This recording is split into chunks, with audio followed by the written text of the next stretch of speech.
President Donald Trump is reviving his border wall fight, preparing a new budget that will seek $8.6 billion for his signature project, impose steep spending cuts to other domestic programs and set the stage for another fiscal battle. Budget documents like the one Trump is releasing Monday are often seen as just a starting point of negotiation. Fresh off the longest government shutdown in history, Trump's 2020 proposal shows he is eager to confront Congress again to boost defense spending and cut $2.7 trillion in non-defense spending over a decade. Titled A Budget for a Better America, Promises Kept.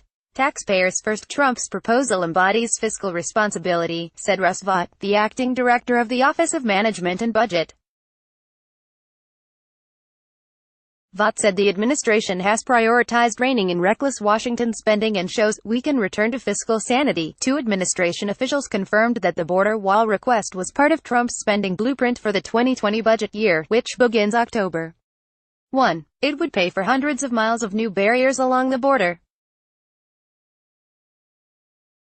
Trump's budget proposes increasing defense spending to $750 billion and standing up the new Space Force as a military branch, while reducing non-defense accounts by 5%, with cuts recommended to safety net programs used by many Americans. The plan sticks to budget caps that both parties have routinely broken in recent years and promises to come into balance in 15 years, relying in part on economic growth that may be uncertain. The officials were not authorized to discuss budget details publicly before Monday's release of the plan and spoke on condition of anonymity. While pushing down spending in some areas, including the Environmental Protection Agency, the proposal will seek to increase funding in others to align with the president's priorities, according to one official.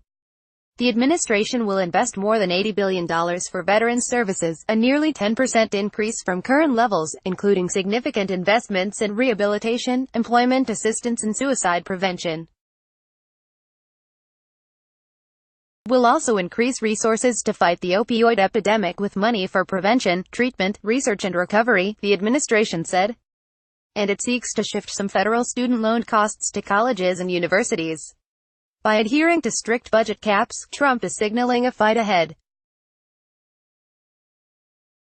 The president has resisted big, bipartisan budget deals that break the caps, threatening to veto one last year, but Congress will need to find agreement on spending levels to avoid another federal shutdown in fall. To stay within the caps, the budget shifts a portion of the defense spending to an overseas contingency fund, which some fiscal hawks will view as an accounting gimmick. White House economic advisor Larry Kudlow said Trump's budget points a steady glide path toward lower spending and borrowing as a share of the nation's economy. He also told Fox News Sunday that there was no reason to obsess about deficits, and expressed confidence that economic growth would top 3% in 2019 and beyond. Others have predicted lower growth. But the Democratic chairman of the House Budget Committee, Rep.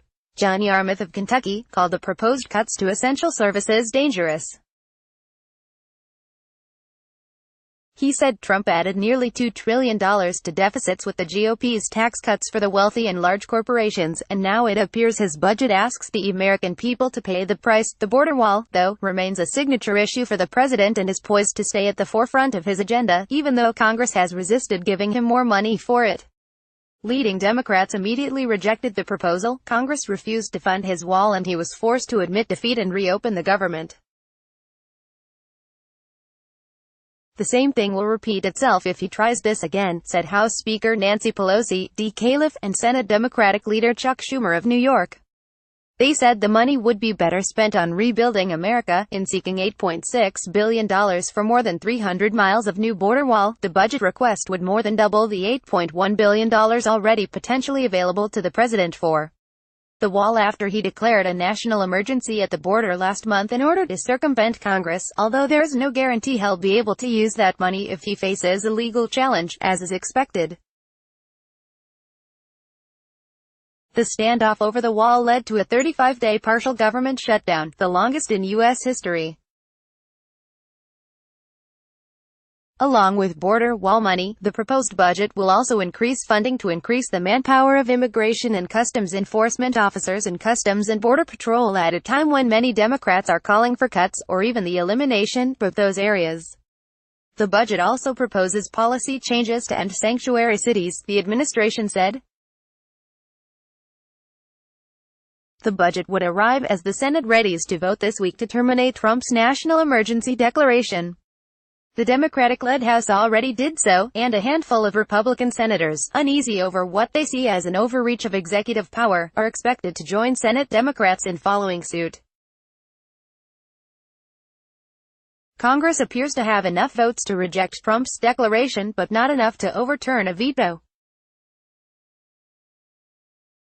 Trump invoked the emergency declaration after Congress approved nearly $1.4 billion for border barriers, far less than the $5.7 billion he wanted. In doing so, he can potentially tap an additional $3.6 billion from military accounts and shift it to building the wall. That's causing discomfort on Capitol Hill, where even the president's Republican allies are protective of their power to decide how to allocate federal dollars. Lawmakers are trying to guard money that's already been approved for military projects in their states, for base housing or other improvements, for the wall. The administration is promising to backfill those funds, senators said. The wall with Mexico punctuated Trump's campaign for the White House, and it's expected to again be featured in his 2020 re-election effort. He used to say Mexico would pay for it, but Mexico has refused to do so, Associated Press writers Jill Colvin in Palm Beach, Florida, and Andrew Taylor in Washington contributed to this report.